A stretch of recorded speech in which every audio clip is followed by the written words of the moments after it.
Welcome back to my adventures, where every adventure is unique. Today we're going to discuss my Tour du Mont Blanc, my experience, risks, and rewards, and this is part 5. On hiking day 5, which was calendar day 7 and 8, I hiked from Col Grand Ferret, where I had that incredible pitch tent sleep, and hiked into La Folie, which is a small town, as you can see here, small mountain town. It's quite well. It has like a tech gear store and a grocery store, which some of them don't. So it's quite a good spot to stock up and get some supplies. And if you need any gear, you can certainly get some gear when you're there. If something's broken or you forgot something and you need to get something, you can certainly stop. There's a store. This is the grocery store, and if you walk up the street, there's a tech store on the right hand side, which is quite good. There's also a campsite in La Folie, but the day basically started here in Col Grand Ferret at elevation, and then there's a very long descent that passes through La Folie, and then you get to a place called Isère. It's a small village, and then it starts to rise quite short and steep into Champay-Lac, which is up here. The weather started off quite well. It was a long day as well, 24.2 kilometer hike. I'll get into why it was calendar day 7 and 8 in a second. There wasn't too much climbing. As you can see, there was a lot of descending. Descending is a bit, unless you've descended long distances, it's a bit misleading because people tend to think it's quite easy to descend, but descending in a lot of ways is more physically taxing on your body than ascending. There's a calculation I'll show you later that they say it's 4 times more demanding on your legs to descend than it is to ascend. Ascending basically is a cardio exercise, whereas descending is literally a musculoskeletal physical exercise. So 1,600 meters of descending over this distance. It was certainly a challenge to overcome. And having started at 25:37 in the morning, I got down to 1,600, probably just around 1 o'clock in the afternoon, I think, somewhere around there. And there was some maximum gradients in this section here of 33%. So it was mostly a gentle decline, but there were some steep sections in it. Now, the section from La Folie to Champay-Lac, I think it's called section 7 in the Cicerone book, and most hikers don't do this section.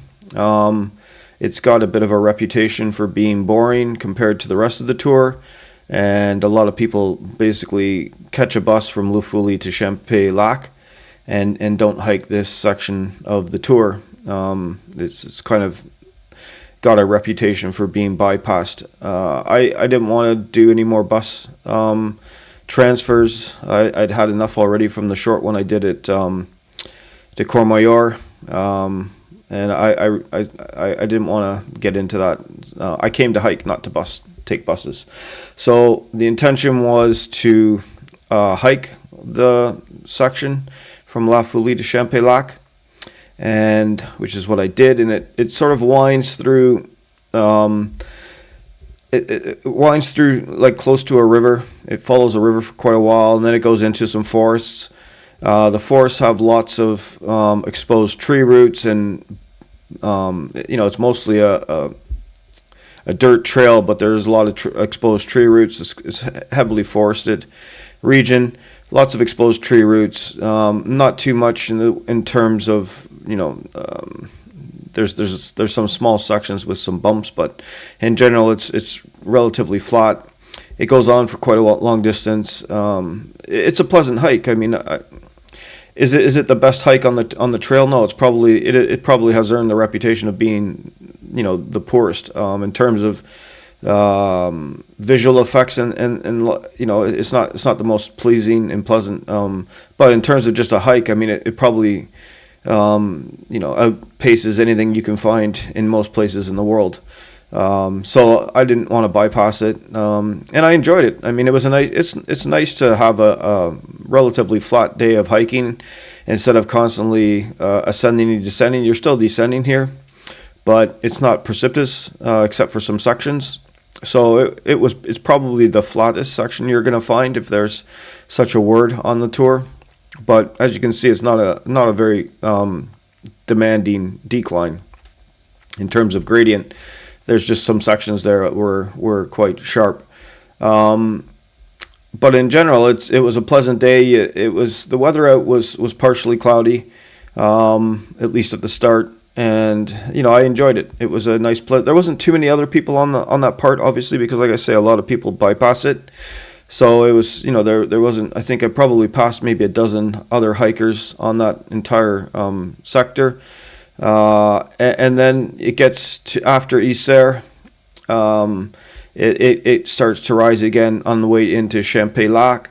And it's quite steep. I mean, it's showing here 29% gradient, but it tends to be quite sustained. And it really is a bit of a short, sharp section in here that, after having walked most of the day on this, you suddenly get hit with that. It just sort of amplifies the effect, I think. But it was nice to start to climb again, to be honest, because there's a lot of descending, and you got to change your muscle group that was working, and basically started using your climbing legs in here. What happened as I was going into, so I'm hiking here from La Foulie into, this is Col Grand Ferret, passing La Foulie here, and then coming into Champex-Lac up here. I got hit by a storm, and then it started to thunder and lightning while I was hiking. I seemed to be right on the edge of that storm, though. It was raining, but I knew in regions behind me it was raining much harder. There was certainly, lots of thunder and lightning. But I was where I was in a section through here, which is probably coming up into this region, and here I think the storm hit.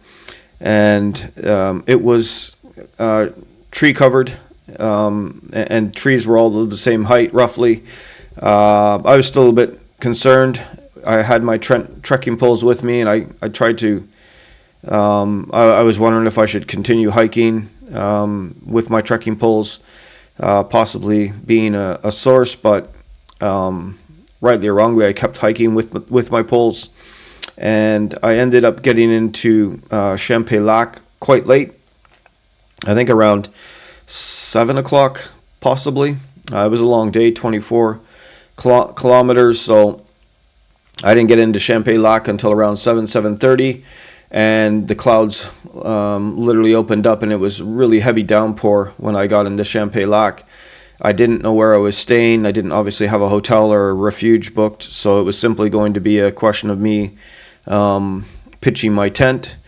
And I decided to stop in one of the restaurants and have a large bowl of pasta. It seems to be my go-to solution. And I came out around 8 o'clock, and it was still, I was hoping the rain would stop, or at least slow down. I came out, it had slowed down a bit, but it was still quite heavy.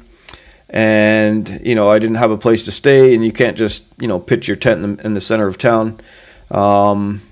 And even pitching it along, some of the lake. The lake is pretty much populated all the way around with buildings and that. It's, it's a very public sector, so you're probably going to definitely be fined if you try and pitch your tent on any of the grounds around the lake. So without any real plan in place, I simply started hiking down the road. And thankfully, on the outskirts of the town, there was a campsite. And I ended up pitching my tent around 8:30, 9 o'clock at night. The rain had slowed a bit, but it was still raining. So it was some of the worst conditions you can pitch a tent is when it's raining. But that's what I did. I pitched my tent, and I got into bed and had a good sleep. quite frankly. Even though it was raining for most of the night, I had a good sleep. Now the next day plan was, so that was calendar day 7. This was calendar day 7 and the 5th hiking day. The plan on day 8 was to take the next route, which was from Champelay to Fenêtre des Arpets. The problem with this route, as you can see on the profile here, this is a variant. It's quite a famous variant. It is the hardest variant on all of the tour, and I would say it's basically you're hiking for most of the trail until you probably get to this point. Somewhere in here, you transition from being a hiker to mountain climbing. You're not using ropes or crampons or anything like that, or an ice axe, but the terrain is no longer hiking terrain. It's more you're climbing. You basically start climbing over rocks and up really steep gradients. So the intention was to do the next stage on day 8. The problem was that the storm was still the storm at night had passed through, but another one was following it up. And when I woke in the morning, everyone was waking up around 5:36 to start the next day's hike. There's about 30 campers in the site, as I mentioned earlier, and basically 29 of them started packing their gear. I was the only one who didn't pack my gear, and the reason was that a new storm had rolled in, and it was traveling in the same direction of the hike, and it looked as menacing and threatening as the storm that had left the night before, in terms of potential for thunder and lightning and heavy rain downpours. And like I say, all the other people in the campsite were already starting to hike down the road with this quite menacing storm tracking them, and I'm sure they got hit with rain and possible thunderstorm some point in that morning, because the storm was simply coming in, and there's nothing you can do about it. So my decision at that point was to not hike. They also, those people who were hiking, I would say that out of the 29 hikers who left, most likely 28 of them didn't do the col Fenêtre des Arpets. You're not supposed to do this in bad weather. It's that challenging. Most of them took the low route, which was through the col, I think it's called Col des Bovons, and then goes through Col de Forclaz, and then goes into Triant.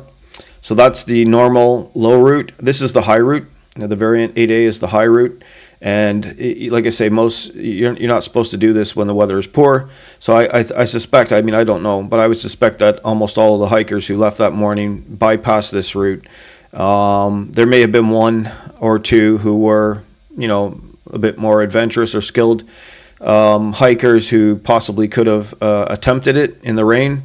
But the storm that was rolling in that morning it probably scared off anyone who was getting really adventurous for that. They probably all changed their mind and all simply went through the Col de Bovons. I didn't want to do that. I didn't want to take the low route. I really was interested in doing this high route. So I had heard that the weather the next day was going to be good, and I basically chose to stay an extra day in this campsite, which is nice to do when you have that flexibility in your schedule and your accommodation. I simply went and paid for another night, and then went into town, and I had my bathing suit with me, and I actually went swimming in this lake. It was quite cool. I only stayed in for about 3 or 4 minutes, but it was really nice to just actually get in one of the lakes and swim. And then in Champelay as well, it's not, I would say, on the size and the size of, say, Courmayeur or Chamonix, but it's just a downscaled size of that in terms of the accommodations, the stores, the restaurants, the cafes, the boulangeries, the patisseries. There's a full range of goods and services available. So if I was going to have to stop anywhere, it was a pretty nice choice. And obviously you can see the view is quite tremendous. So I met a lot of people who were hiking through. Some of them were on road bikes, and we had a good chat. And they were doing some road cycling through this area. but it was really, the weather did clear around 1 or 2 o'clock. The storms had passed through, and it was slightly clearing into an overcast sunny day, partial sunny. So it was really enjoyable. So I think that decision was a good decision at the end of the day, even though it set me back another day. The flexibility of my schedule allowed it, and I think it was nice to give myself the opportunity for the next day, which was day 6, hiking day, 9th day on the calendar.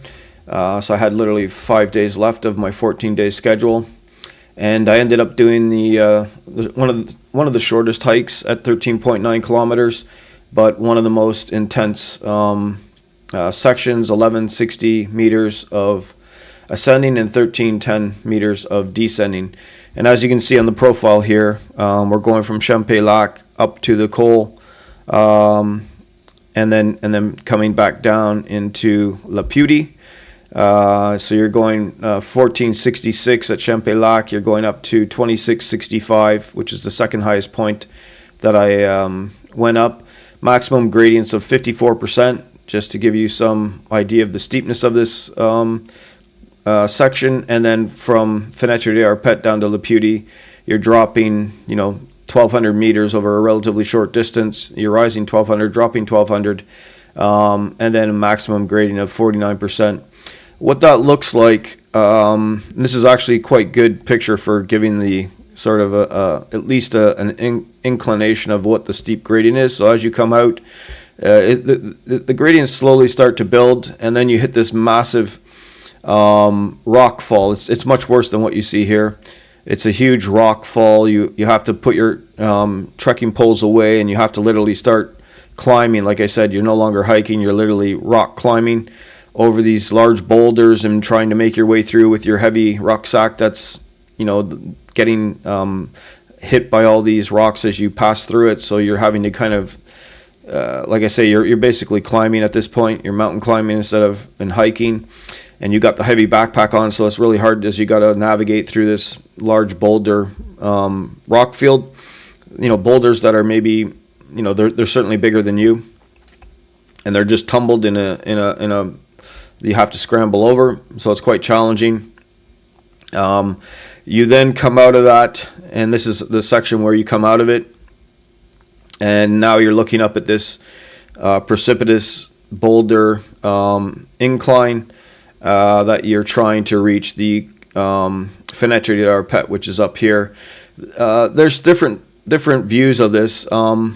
You basically, I think, walk far to the right over here, and then you start this zigzagging climb as you go towards this thing. And it may look quite close, but it's actually going to take you probably an hour to get from where you are now to the thing, maybe an hour and a half. It's very slow grind going up this last section. And then when you get to the col itself, the col proper, and you look back, that's kind of the view that you're going to see on both sides. I mean, I'm only looking on one side right now, but that this view applies kind of to the both sides, because you're seeing down the valleys on either side is a panoramic view, so it's quite spectacular. There wasn't a lot of strong wind at that point in the col on that day, which is a bit rare, but there was no snow. It wasn't raining. It was partially cloudy that day, so that part of it was quite good. Now there were some concerns on this section though that sort of dampened that assessment. The one thing I can say that on the incline, what happens is, I actually started off, I was the only person, I couldn't see anybody when I started my hike around 6 a.m. Most no one was coming behind me or ahead of me. So I was the sole hiker. I think for a good portion of the initial hike of about an hour, I didn't see anybody. I was the only one on the trail that was going in this direction to this Fenêtre des Arpets. Then as I passed a place called Relais des Arpets, which is a sort of like a refuge, far more people started to join on the trail, which in the end was not great. I probably would have preferred to have far fewer people. What happens is when you get to this section, and of course no one tells you this, as a novice or intermediate level hiker, no one tells you what's what's going to happen or what could happen. I read quite a bit about this pass. I actually talked to a guy in the campsite in Champex-Lac about it, and he said, "Oh yeah, it's decent. It's he sort of suggested that because I said to him, should I go?" And he goes, "Yeah, try it out. It's not that bad." But what happens is when you get a lot of people, and I think by the time we reached the base of this climb, there was probably like a Congo line of about maybe 25 hikers. So they just kept sort of materializing and bunching up, and there was literally about 25 people by the time we got to this base who were in this Congo line, and then they just literally start zigzagging up this steep incline, and it's going to be a really challenge to get up here, but because of these gradients, 54% gradients, you can imagine how steep this is. But that's not the problem with this climb. The physical exertion and the gradient aren't the problem. The problem is, as you see here, these rocks are loose. And I was probably somewhere about halfway up, and I heard this flutter sound to my right. And I didn't really know what it was. I just heard this almost sounded like bird wings fluttering in the air. And here's a better image of it here. Maybe I'll just go through the day itself. So what I heard was, as I was climbing up this zigzag, I got to a certain point and I heard this something fluttering beside my ear. And I had read earlier in the year, I think in July or August, there was a rock fall. Because I always follow the Everest and the K2 climbs online just to see how things are going.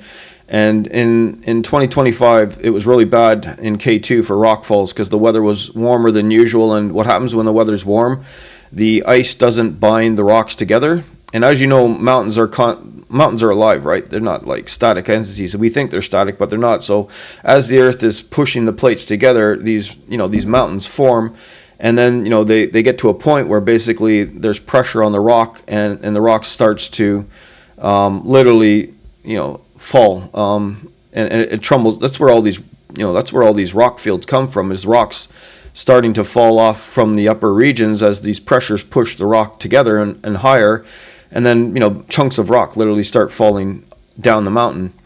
And so as soon as I heard this flutter, at first I didn't know what it was. And as soon as I heard this flutter beside me, just past my right side, I flashed back to this thought of rock fall on K2, and it killed one of the Chinese climbers on K2 this year. And I just, instantly my mind went back to this. I correlated the fluttering sound to this rock fall, and that's what it was. Obviously I'd never been in a rock fall situation, but I instantly thought about this rock fall situation while I was climbing up here.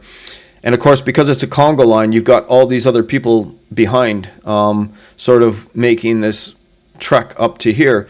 So as the rock was falling down, I instantly turned around and screamed out, "Rock fall, rock fall, rock fall," once I knew what it was.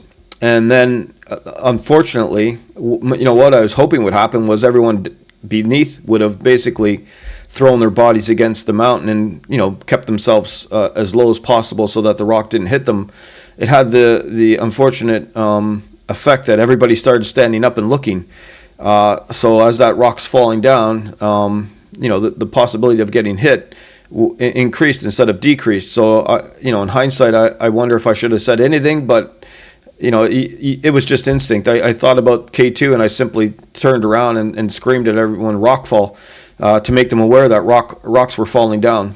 It was only one rock, but just to make them aware that there was a rock coming in the direction, because when you get a rock that's falling from that height and that gradient, it's just like a missile. Literally, and if it hits you, it depends where it hits you, but I mean, it obviously could kill you. So that was a bit of a near-death experience one on the day that really kind of unsettled me a bit. I didn't really sign up to watch people get killed. I knew there was some risk involved, but I didn't really not having done this before, I didn't really realize that, these rocks are all loose. Someone dislodged the rock and literally it turned it into a missile, and it could happen again because I was only, halfway up the climb. So now I had, several people ahead of me. I had several people behind me.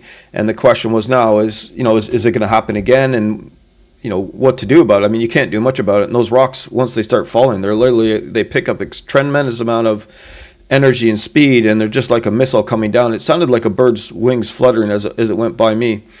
I don't know how big it was. I don't think it was a huge boulder, but it was big enough. It certainly could have injured or killed somebody. So that made me quite nervous as I was hiking up here, and I suddenly started to see the risk that was involved in doing the Fenêtre de Arpet.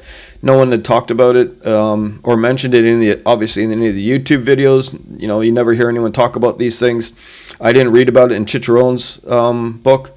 It was the first time I came against something like this, so it was obviously a bit of an unsettling experience. Obviously, mountain climbers, they have like hat or helmets on to try to alleviate some of this. No one on the hike had a helmet on. Not that it would stop you from getting killed, but just getting hit and injured. Some of these, even if it's a small rock, if it's falling from here, it's going to hurt or injure or possibly kill, depending on where it hits.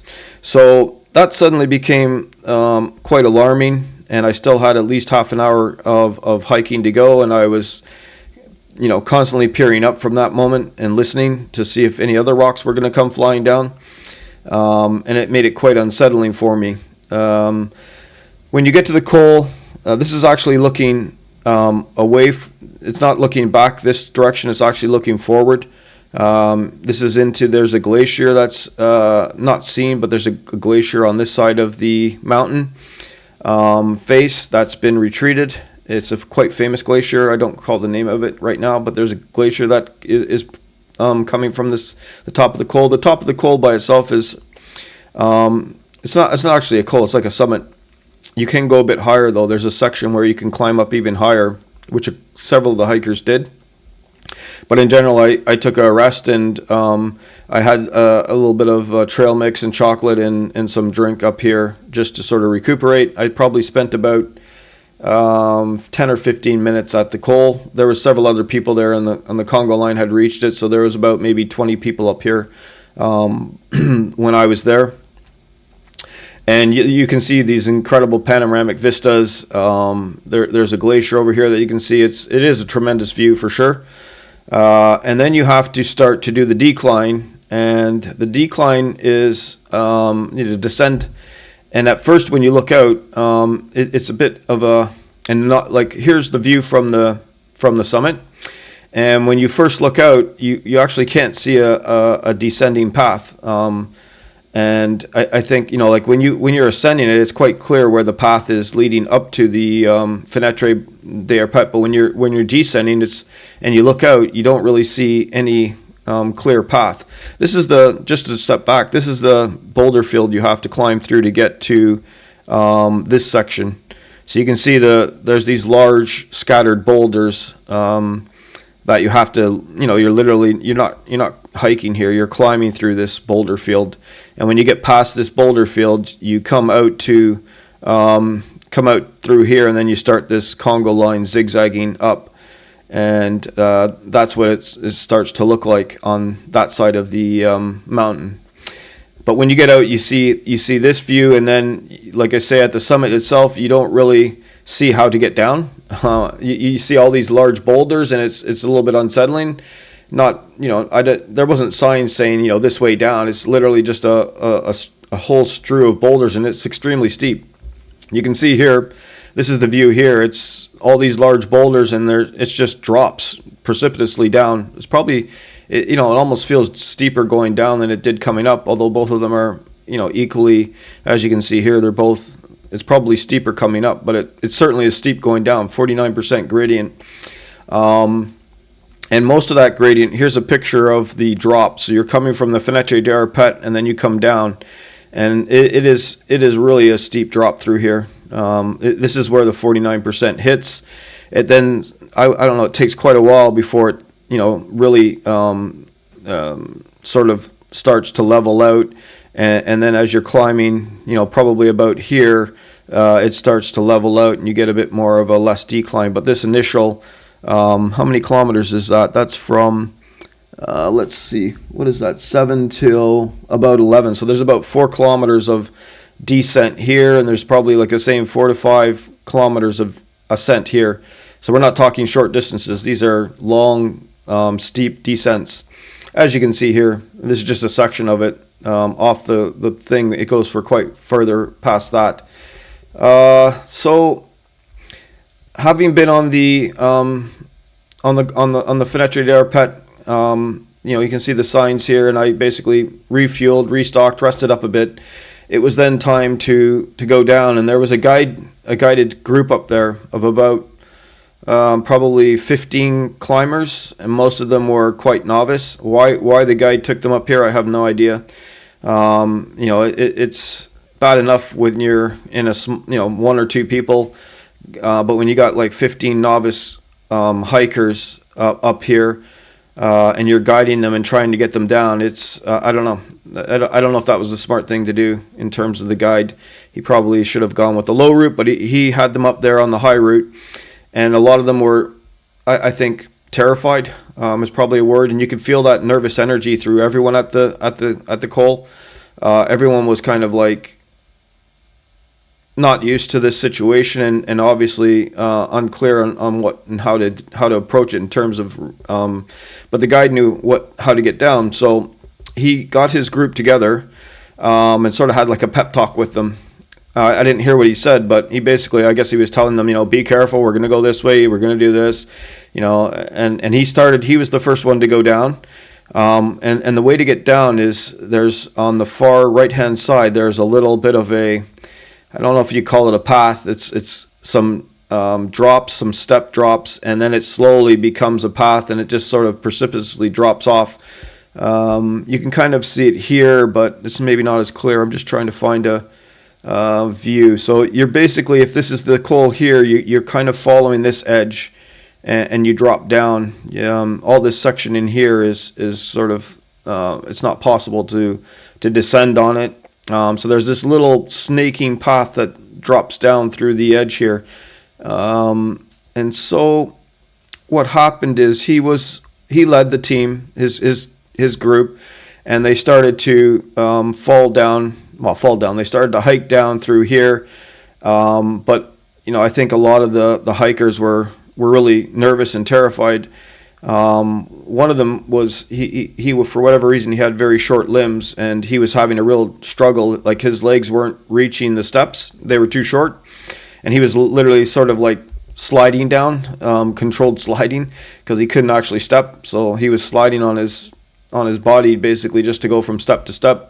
He was the last hiker in the group, and there was another group up here, and this was a social group, and this is where some of my issues with the social group came.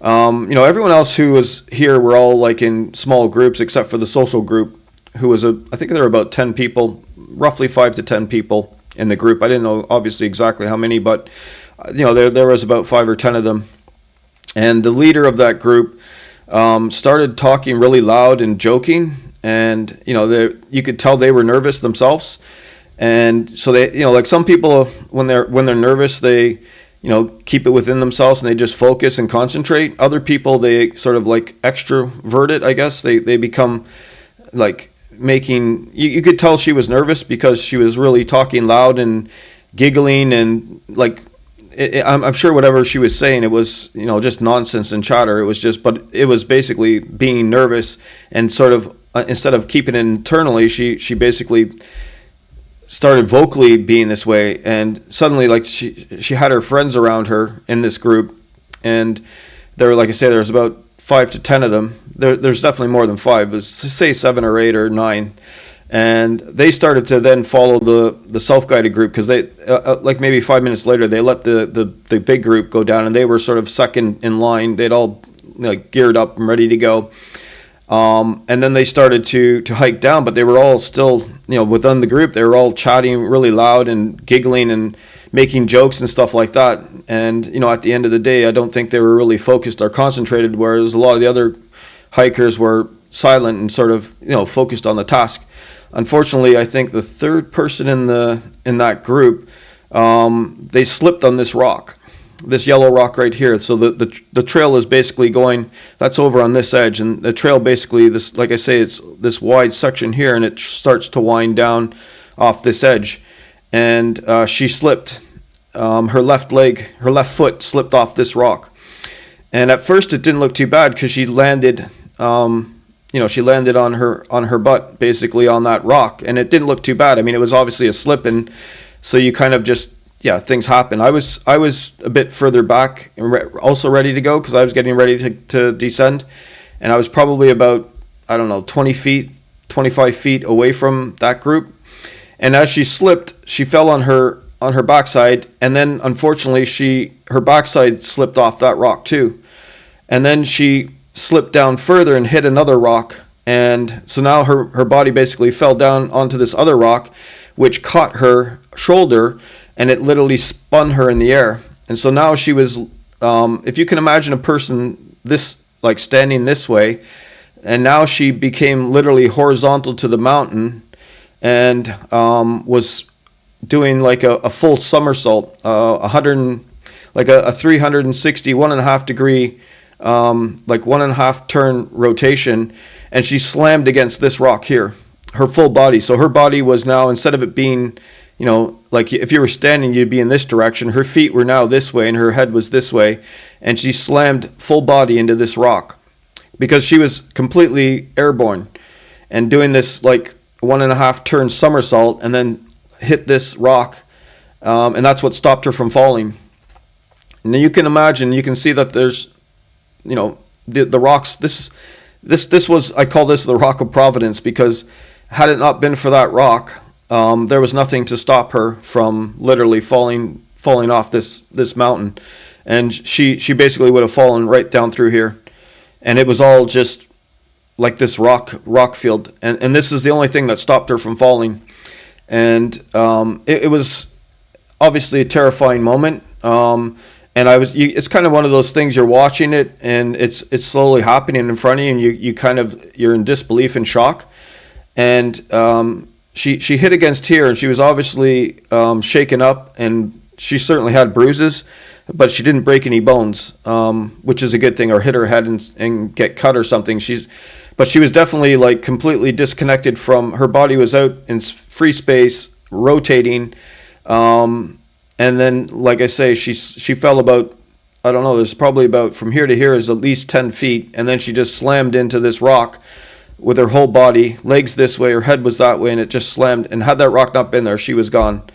So that was another near-death experience. The second one on this, the first one was the rock fall. The second one was watching this hiker fall from the top, and without that rock, I'm almost certain she would have, if not been really badly injured, she probably would have been dead, because you can see here it's just really steep drop, at whatever it is there, 49%. That's where the 49% is. So nothing was going to stop that from happening. The other thing about, sometimes people say, well, if one person falls, one person dies, but when a person is falling, it's like a rock fall on this side, except, the hiking guided group was ahead of them. So not only was, if that rock wasn't there, she would have probably killed herself, but she probably could have taken out several of the guided group hikers as well, simply because they were ahead of them. So it's not just rocks that are falling that you have to be concerned about. It's also actually bodies coming down. You can imagine how much a person falling, say, that distance and hitting you from behind as you're hiking, you can imagine it's going to take a chain effect and probably pull other people off the mountain.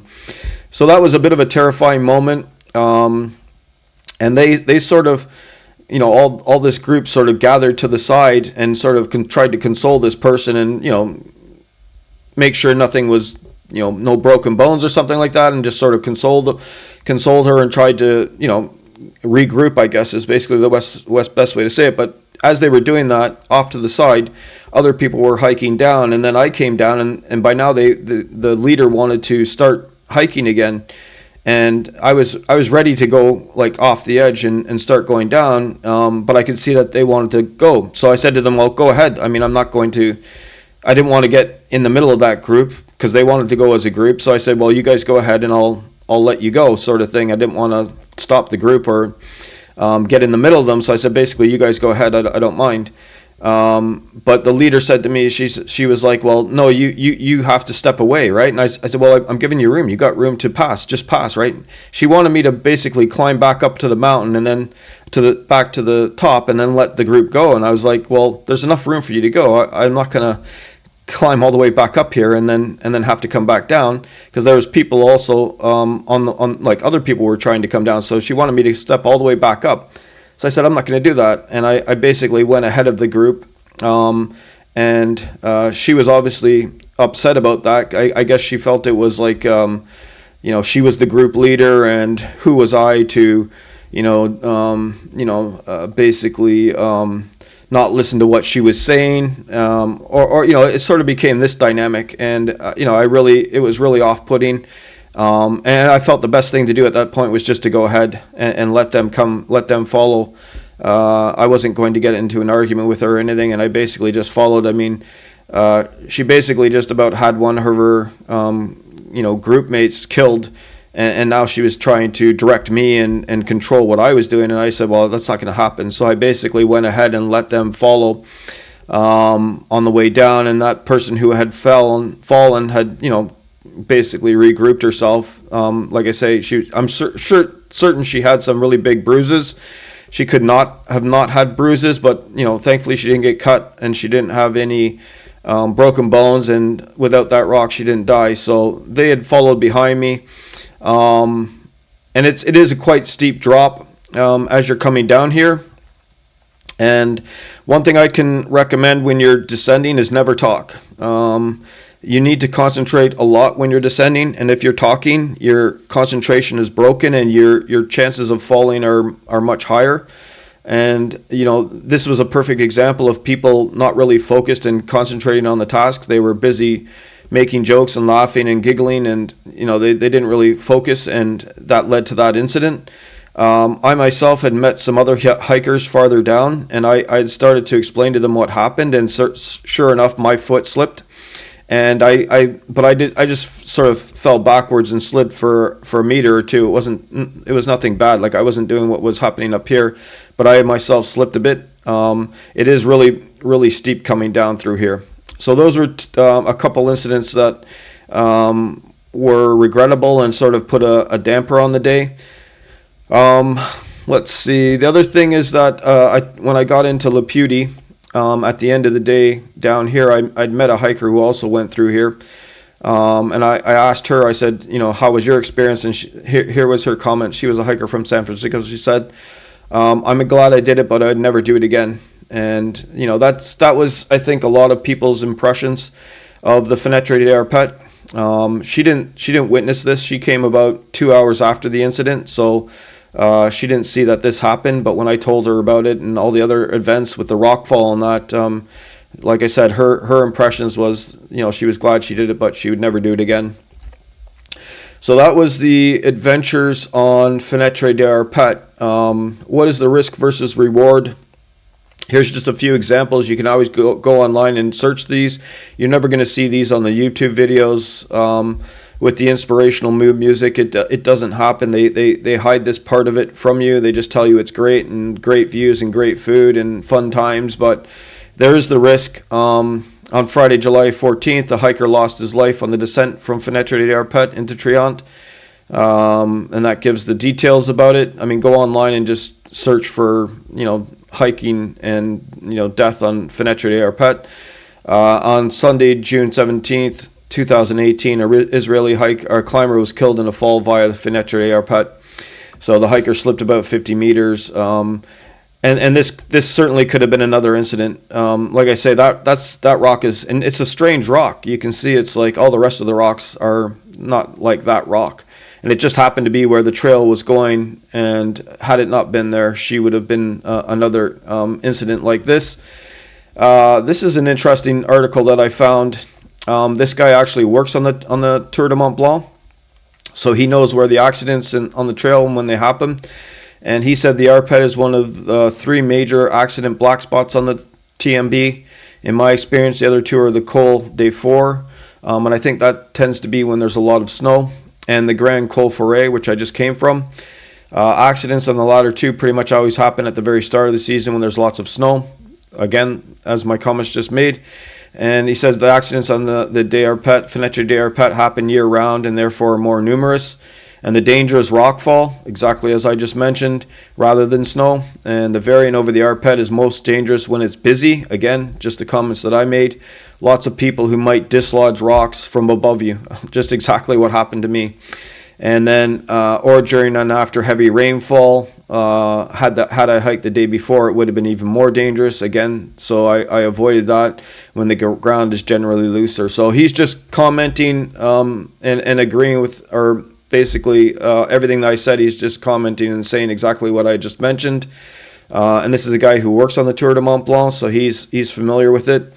And then he said the Fenêtre des Arpets is a steep at the top and dangerous when still covered with winter snow. In 2018, there was a still heavy covering of snow at the end of June. That's when this hiker lost his life.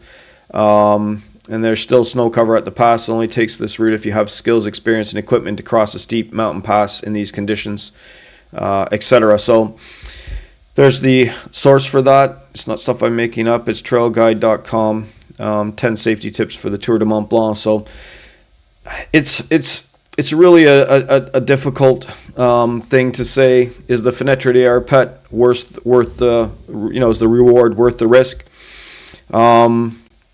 I think when you get Congo lines and lots of people and people who are not really paying attention or seriously taking the risks that are involved, either because they don't know or they're just ignorant or they're not experienced enough to know the challenges that are ahead of them, and they're kind of goofing around. The risks become quite great. I mean, I would feel far more comfortable passing this with myself and just a few other people at most, but not a group of 30. As I went through here, it was really unsettling to be around that many people, and a lot of them who weren't really taking it seriously and or not recognizing the risks and the dangers. Like I said, I myself had a small fall, and simply because I was talking, that's when I started to learn, because any of the other times I'd slipped, I was also talking on the descent, and so that's when I started to learn that don't talk when you're on the descent. Concentrate, because it's too easy to slip. So that was the adventures on Fenêtre des Arpets. The next day, I got into Le Puy. I'll just quickly show you back here. I got into Le Puy at the end of the day. There's also very little. There wasn't much to. You have to make sure you have good supplies on this trek. There's really no water supply up to the Fenêtre des Arpets. So you can't fill your water jugs at all. So make sure you have water and some snacks with you to get up here. And then on the descent, there was one waypoint on the way down where you could fill up your water bottle. It was a small hut that was probably selling some soft drinks and stuff on the way down, and then you had another one at the near the bottom where it was a bit more of a store type event, where not a store, but this was just a small hut selling like drinks, and it had a water tap you could fill your bottle with. And the one that was further down, you could actually buy food and sit down. That was down in this area in here. I don't recall the exact name of it, but it was down here where you could actually get some food and drink. But you can imagine you only had one spot out of this entire distance to fill your water bottle, which was about here, and then there was the other place which is down here. But there's all this distance here. You got no chance for food or water, so make sure you fill up before you go. And that was a bit of a concern coming down, because you were starting to run out of water and you didn't really know where the next water tap was. But thankfully they had one. I filled up my water bottle and then carried on. One other thing I should mention. So this was the second near-death experience that occurred on the day. The rock fall, the hiker falling, and there was actually more. when I was coming down, let me see. There's a best place to say this or show this. When you're coming down through this section in here, it again is a quite steep drop. You can see it's constantly dropping steep, and I had, and it's quite exposed. The rock face here, as you can see, it's quite exposed rock where the trail is cutting. So it's kind of like on a ledge, and it's off the ledge. It's quite steep drop. It's not something it's not a place like you can see here. You're climbing through here, and if you fall off the trail, it's still a really steep drop. If you happen to fall off, and this goes on for quite a long distance. This sort of off to the edge of that rock face, and I had stopped somewhere along the route, and I don't know exactly where it was. Where it was is not so important, because there's several spots here where you're having to do like wooden steps and chains on rocks to hold you while you are exposed to really steep drops and having to sort of work your way around. There's a few sections like that on this drop. And further down, I had stopped, and there was a tree stump off, like a tree was laid over on its side. It made a nice, or it was a rock, I can't remember, probably it was a rock, and it made a nice bench. So having hiked all this distance, you have to stop sometimes and get some drink and trail mix and take a 10-minute rest. And while I was resting, two other hikers were coming down. It was a couple, or at least boyfriend and girlfriend. And about maybe 30, 40 feet up trail, the woman was leading and the man was behind her, and she's tripped on the trail and started to fall towards off the trail. And her boyfriend or husband grabbed her and pulled her back. And because there was a section there where, again, it was like these rock problems that you have to solve. Like often the trail will go fine, and then there's a problem to solve. It was one of these sections where it was a bit of climbing over some rocks to continue. And she as well tripped on the rock, or slipped on the rock, and literally almost fell off the side of the face. And had her boyfriend probably not grabbed her, she had lost her balance by that point, and there was a good chance that she would have fallen over the edge. Whether she died or not, or could have died, I'm not sure, but definitely gotten badly injured, because you can see it's quite steep in this section, and falling down here is something you don't want to consider. So she they took a few more steps, and then she was obviously traumatized, and they kind of stopped, and then they started to hike again. They passed me, and I was kind of like, wow, that was really scary. And then they went again about another 40 feet past me, and then they stopped again. And I think by this point, the woman had sort of realized what happened or could have happened, and she didn't want to hike anymore. She was kind of like shocked and a bit scared. So, they were kind of sitting there, and for whatever reason, the man was kind of consoling her. And for whatever reason, like the trail is not very wide, and he took a step back, like a half step back, and his heel literally came off the edge of the ledge, and he started to fall back, and she grabbed him and pulled him back.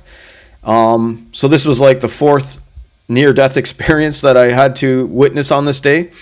And again, I think if she hadn't have been there, he lost his balance or was about to lose his balance and go off the edge of this trail. And I was just kind of sitting there, like shaking my head and, wanting to be somewhere else. Even though the hiking experience was great, but this was literally the fourth near-death experience I'd witnessed on the day.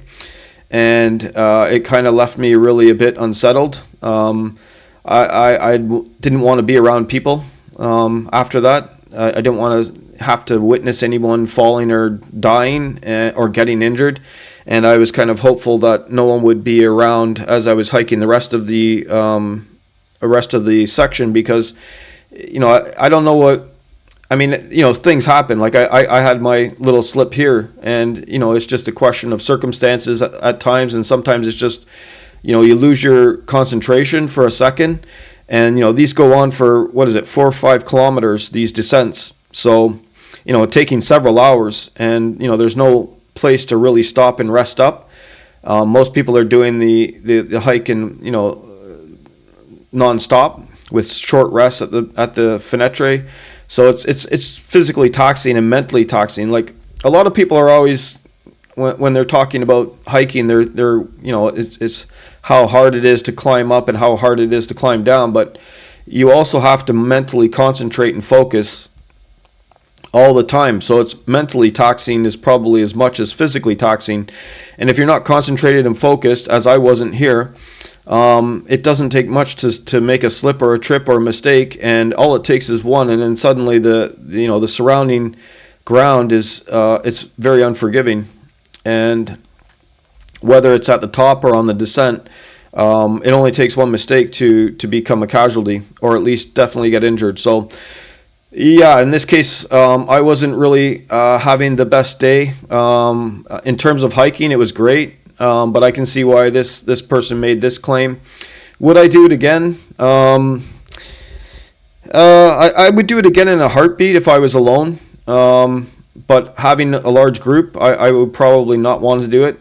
And that's exactly what I would say. Like, if I was by myself or there was a small amount of people, I would do it in a heartbeat, because it's a great climb. And it is almost like a mountain climb. But having that many people around, I would definitely probably not do it again. It was just, like I said, I told someone I didn't sign up for this, like to watch people die or get injured. So that part of it was really sort of disconcerting and a bit unsettling. And it left me a bit shell-shocked, I think, by the time I got into the campsite at night, and kind of like, what did I just go through? What did I just witness? And I'm thankful that none of these people got killed, in the rock fall and the slip here, and the two people later on down at the down in this section in here. I'm thankful none of them fell or got injured, and I had to sit there and watch it. So in that way, I was thankful. But the rest of it, really, I didn't expect to see that, and I certainly didn't want to be a witness to any of those accidents occurring. So thankfully nothing happened, but they were all, I would say, quite close to events that could have happened. So it was a bit unsettling that way. But the climb itself it's incredible. It certainly is a highlight of the tour. I would say this is another highlight of my tour. But I could have done without those events occurring. That's for sure. So, like I say, if I had to do it myself again, I would do it in a heartbeat. With a large group, 30, 40 people, no, I wouldn't do it again with that many people. And that had an impact on decisions I made later in the tour. So the next day, hiking day 7, calendar day 10, I hiked out of Laputi. And you go up, as you can see here, we're coming out of Laputi, which is in a low region.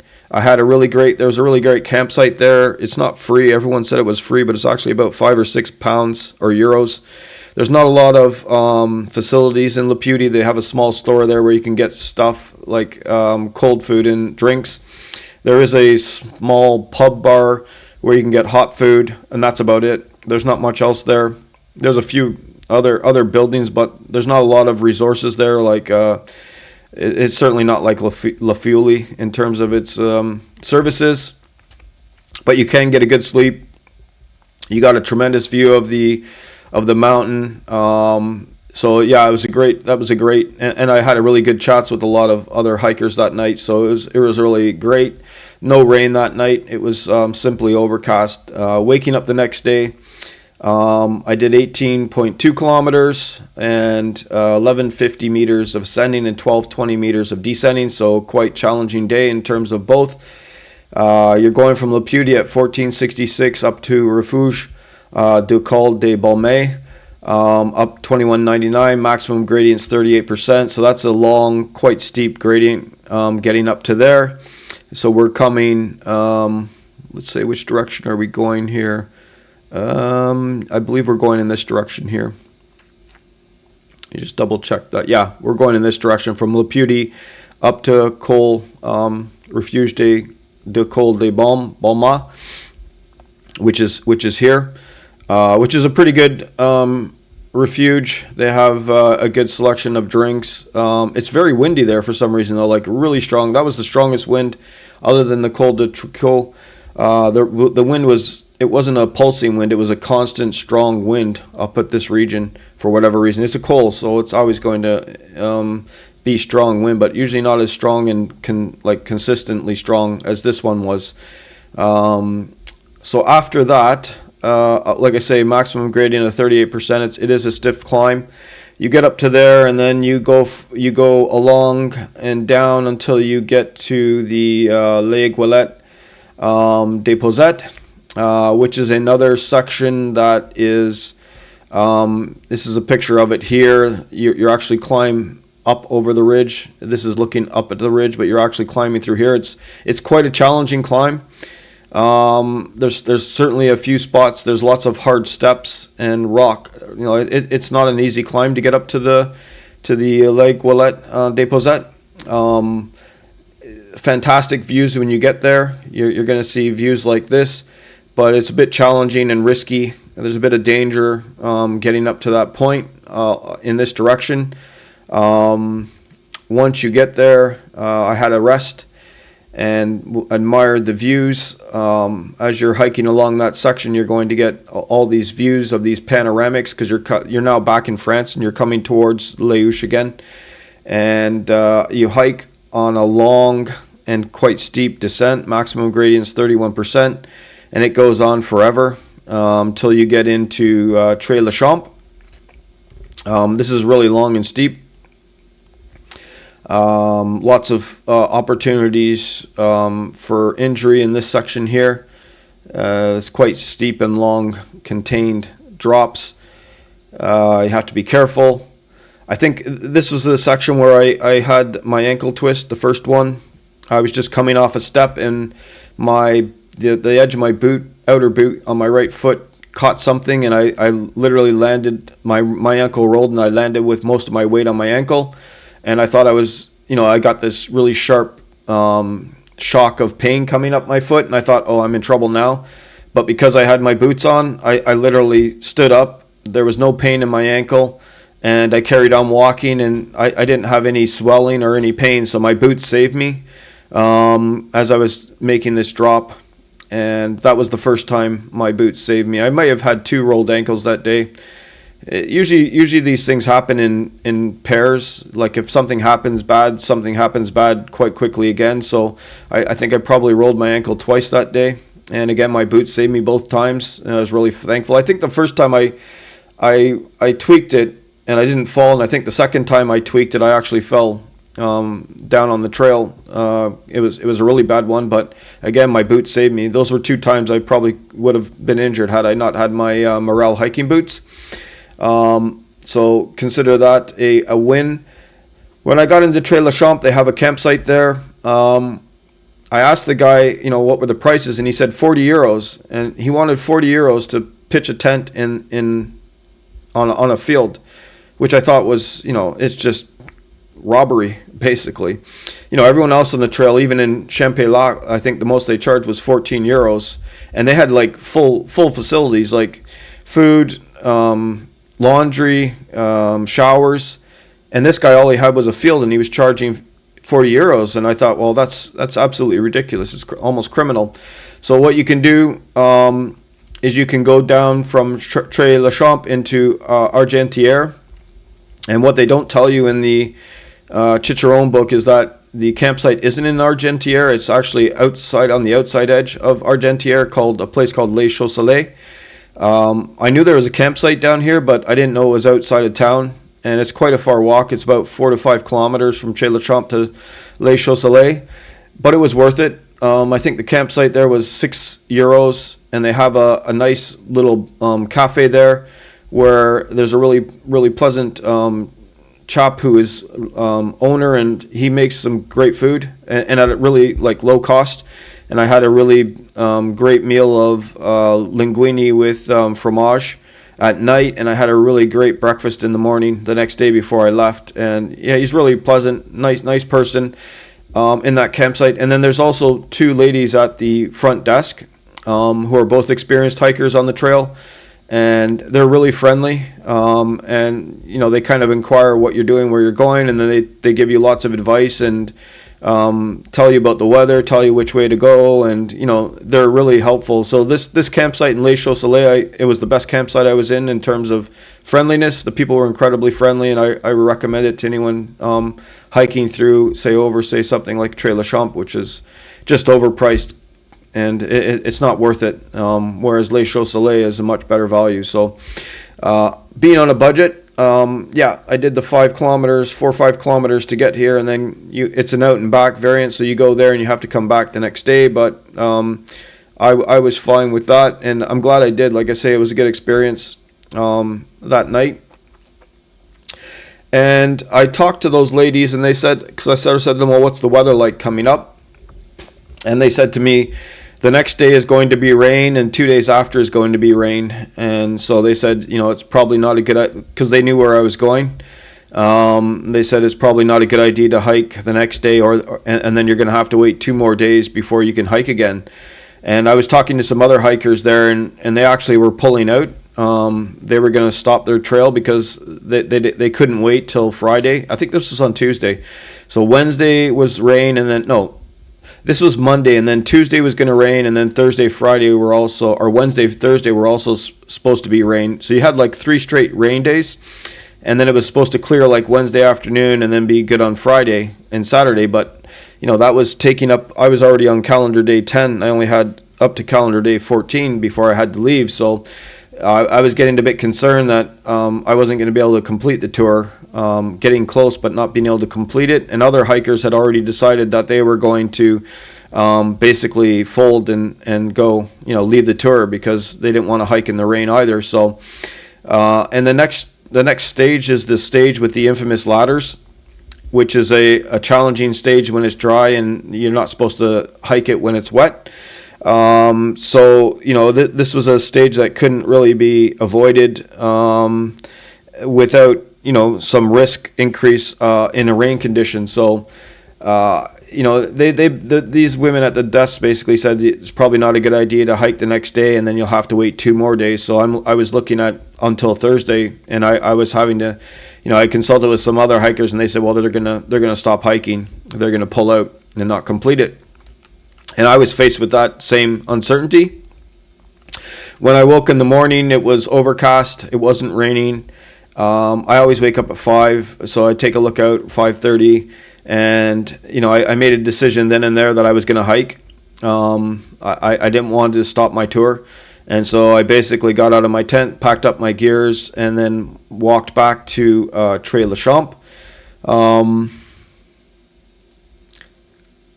And that's I'm going to end it here, and I'll discuss the next day's hike in the next part. So.